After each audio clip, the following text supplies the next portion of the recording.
네, 안녕하세요. 여러분들의 구독과 좋아요로 이 채널이 유지되고 있습니다. 네, 영상 속도는 1.5배를 추천드리는 바이고요. 네, 이번에도 어떤 소식이 나왔는지 같이 한번 내용을 보도록 하겠습니다. 이번 주는 그나마 좀 이슈가 좀 쉬어갈 수 있을 만한 측면이 있었는데 국내에서 아주 큰 소식이 하나 있기도 있었죠. 뒤에 가서 설명을 좀 드리도록 하겠고요. 19일날 베이지북에 있는 발표가 있습니다. 그 다음으로 또 보게 되면 아무래도 27일 22 BOJ 통화정책 회의가 있다고 하는데요. 22 통화정책 회의에서 23년 만에 기준금리 75bp 인상한 자이언트 스텝을 당행을 했었고 10월에도 비슷하게 할 수 있다라는 내용이 또 나와주기도 했습니다. 네, BOJ 통화정책 회의도 있는데요. 엔화 약세에도 대규모 금융 완화 정책을 유지하고 있고요. 이걸 지속적으로 할 것이다라고 요새 구로다 총재도 똑같이 이야기를 하고 있는 실정이죠. 그 다음으로 코인 스케줄을 보게 되면 블록체인 위크 개최가 27일부터 29일까지 이루어진다라는 내용이 좀 있었고, 그 다음으로 보게 되면 라이트코인 서밋이 21일부터 22일까지 일정이 잡혀져 있다 정도로만 보시면 될 것 같습니다. 그럼 한 주간 또 코인계 뉴스를 좀 정리하는 차원으로 한번 하나하나씩 좀 보고 넘어가도록 하겠는데요. 네, 디파이 관련된 내용이 좀 하나가 있었습니다. 네, 솔라나 쪽에 망고 마켓이 유동성 피해가 발생을 했다라는 내용인데요. 간단하게 보게 되면 이게 뭐 어떤 특정 문제라고 보기에는 조금은 어려울 것 같긴 하는데, 일단 오라클 문제가 좀 있었다. 오라클 자체 유동성을 감안한 가격 피드를 보내주면 좋았겠지만 애초에 유동성이 적은 페어에서 데이터를 가져온 프로젝트 측이 실수가 더 크다라고 생각을 하고, 그 다음으로 미실현 수익에 대한 대출 기능이 전통 금융에도 있었지만 이를 선물 거래 레버리지까지 써가지고 이게 더욱더 유동성 피해를 크게 키웠다 가 가장 주된 요인으로 보시면 될 것 같습니다. 공격의 과정도 중요하겠죠. 보게 되면 계정 A가 있고 계정 B가 있는데 여기에서 숏 부분과 롱 부분이 있었는데요. 그냥 간단하게 보게 되면 이 특정 계정 A와 B에서 특정 B 계좌에다가 어떻게 보면 여기에서 더 레버리지, 더 미실현 수익에 따른 레버리지를 땡겨가지고 더 많이 짓눌렀다. 그러니까 어떻게 보면 여기 뭐 금융적인 해석으로 본다라고 하면 시세 조작의 가능성에 따른 무게감도 나올 수는 있겠지만 아직까지는 법적인 테두리가 명확하게 만들어지지 않고 있는 실정을 이라고 볼 수가 있겠고요. 저는 이렇게 생각을 하고 있습니다. 이게 저 새끼들 나쁜 놈이다 이런 거라고도 볼 수도 있겠지만 반면에 빈틈을 여전히 노리면서 공략하려고 하는 전략가 정신이다 라고도 생각이 들더라고요. 각자 한번 생각을 해보시기 바라겠고요.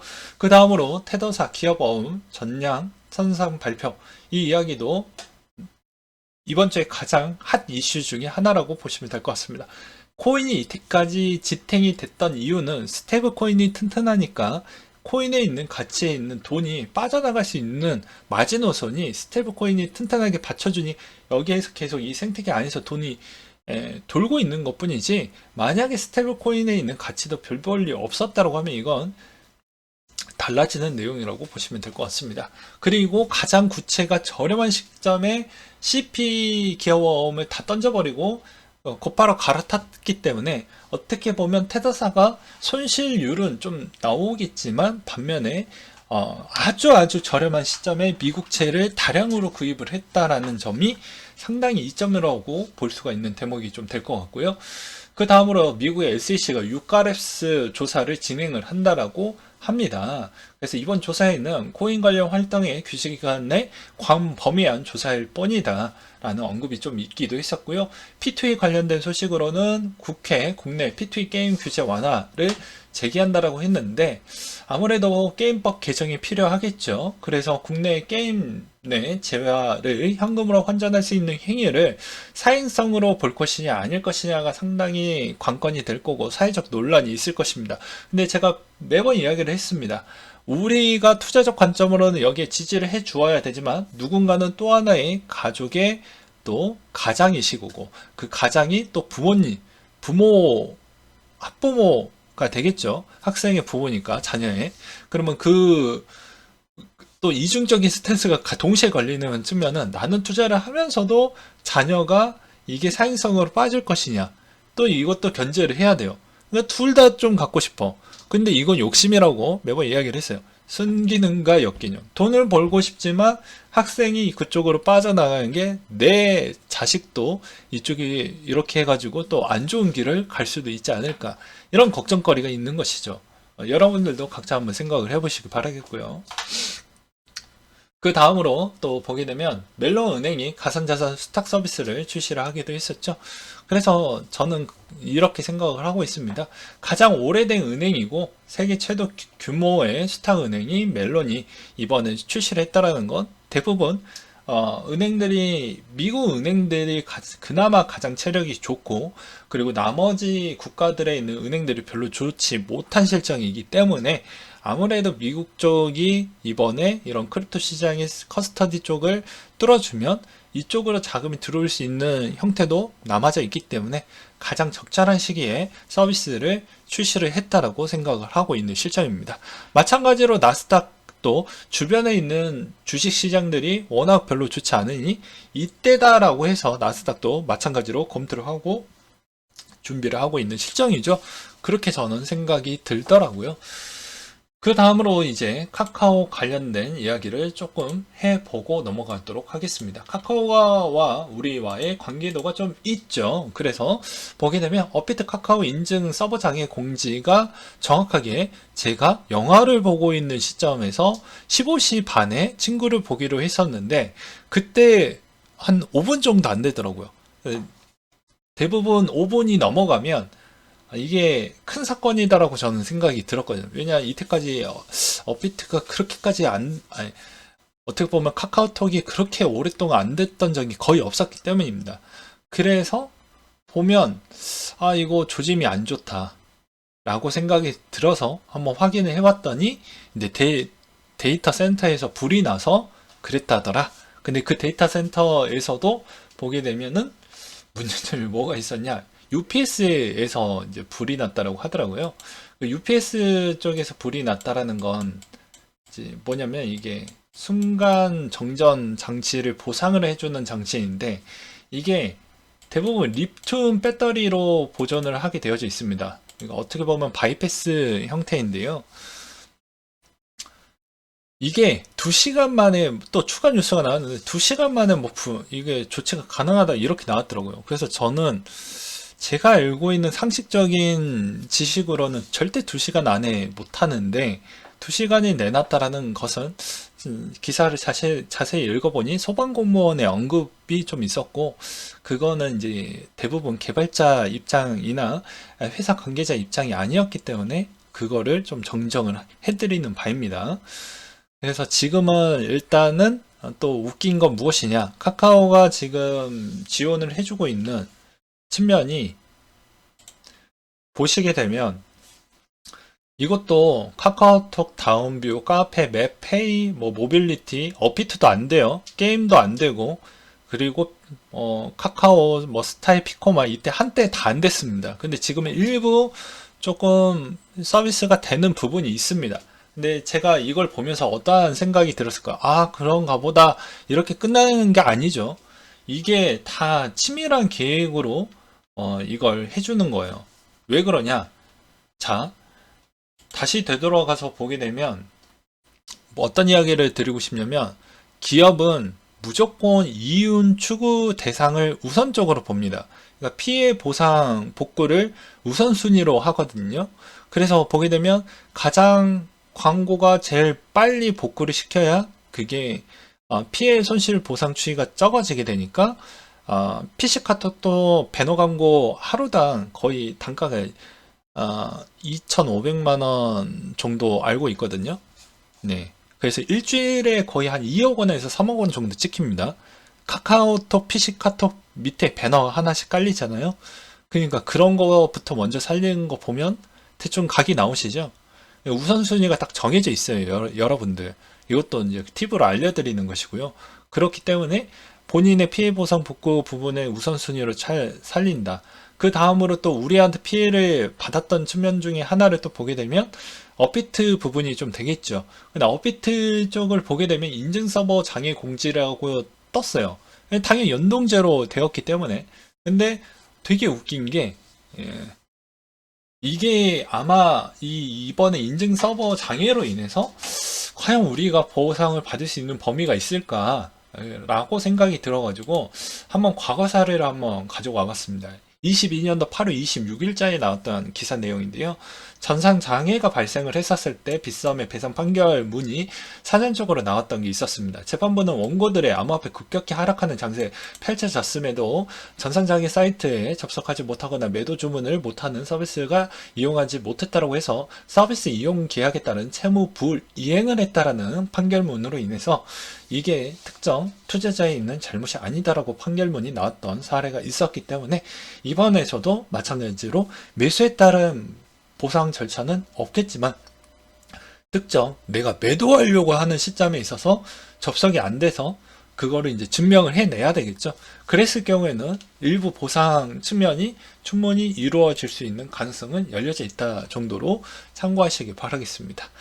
그 다음으로 또 보게 되면 어떤 분이 이제 닉네임 커피 묵자 커피님께서 우리 코인들 좀 문제 될 수 있지 않을까? 저 데이터 센터 관리가 저렇게 되어져 있으면 이게 콜드키에 문제가 좀 생기지 않을까? 뭐 이런 의견이 좀 있기도 했습니다.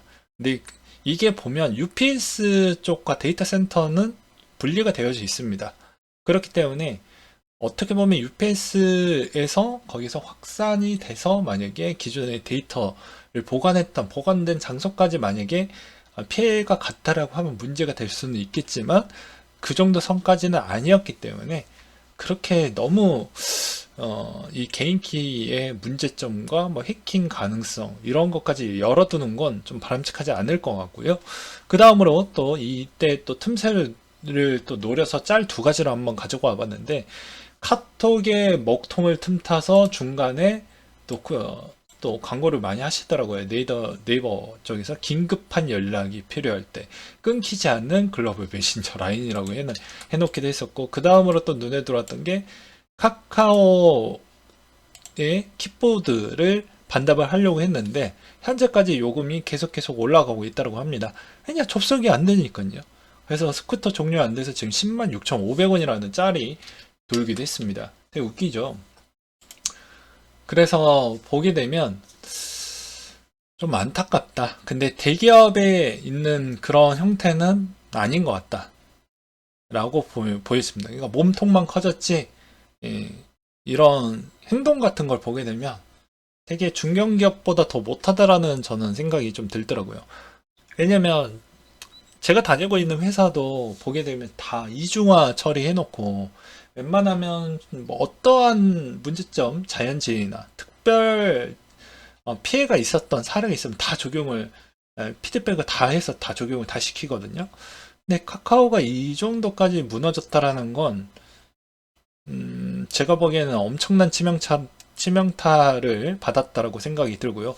개인적으로 또 보게 되면 카톡 복구 과정에서 멀티 프로필 노출이 됐기 때문에 이 노출된 개인정보 보호법에 의거를 해서 피해 보상을 요청을 가능할 수가 있습니다. 일부 구독자분들이 여기에 해당이 되신다고 하면 참고하시기 바라겠습니다. 그래서 노출 현상이 무작위하게 이루어졌기 때문에 뭐 불륜했던 자들은 뭐 어쩔 수는 없겠지만 반면에 이 노출 부분이 좀 많이 해서 피해를 만약에 받을 수도 있잖아요. 그런 부분은 충분히 법적으로 소송을 꼭 하시길 바라겠고요. 여기에서 만약에 카카오 쪽에서 대표 중에 한 분이 만약에 사퇴를 안 한다. 그럼 저는 이건 진짜 문제가 있다라고 생각을 합니다. 자기들만의 세계라고 저는 생각이 들거든요. 그렇기 때문에 업비트도 그 같은 뿌리에 소속이 되어져 있어서 그냥 그놈이 그놈이다 라고 저는 생각을 하고 있습니다. 그래서 빗썸도 워낙 서비스가 쓰레기였는데 업비트 별로 기대가 안 된다. 차라리 그래서 부산 대체거래소가 빨리 성장을 해서 그냥 차라리 마켓 하나를 더 상장을 해서 오픈을 해서 가져가는 게 더 낫지 않을까 라고 생각을 합니다. 오히려 그게 더 이로울 것 같다라는 생각이 들거든요. 그래서 좀 안타까웠다. 그리고 카카오로 인해서 우리 밀접한 생활에 이렇게까지 피해가 주는 건 치명타다. 오히려 해외 쪽에서 카카오만 계속 서버 다운만 시키게끔 이제 오히려 어택 공격이 들어간다고 하면 뭐 끝나는 게임 아니겠습니까? 그런 걸 보게 되면 너무 안타까웠다. 라는 생각이 좀 들었고요. 그 다음으로 이제 아베 스테이블 코인 GHO 테스트넷 몇 주 안에 론칭할 계획을 갖고 있다고 합니다. 그래서 여기에 자금 집행이 어디까지 모집이 잘 될 것인지도 좀 봐볼 필요성이 있을 것 같고요. 그 다음으로 SEC 위원장이 CFTC 암호화폐 현물 규제 관련 더 많은 권한이 필요하다라는 내용도 나와주기도 했었는데요. CFTC 현재 증권에 해당되지 않은 암호화폐 규제 권한을 갖고 있지 않는다며 CFTC가 너가 그냥 이거 다 가져가라 이렇게 좀 이야기를 했다라는 건 왜 그랬는지 모르겠습니다. 좀 애매모호하게 항상 가져가려고 하는 것 같아요. 그분께서는. 그 다음으로 요새 디파이 TVL 부분이 여전히 더 많이 빠지지도 않고 더 많이 올라가지도 않은 그런 현실을 보여주고 있습니다. 아무튼 지금의 상황으로는 업비트에 있는 거래량이 더 점차적으로 좀 영향을 전 받았다고 생각을 하고요.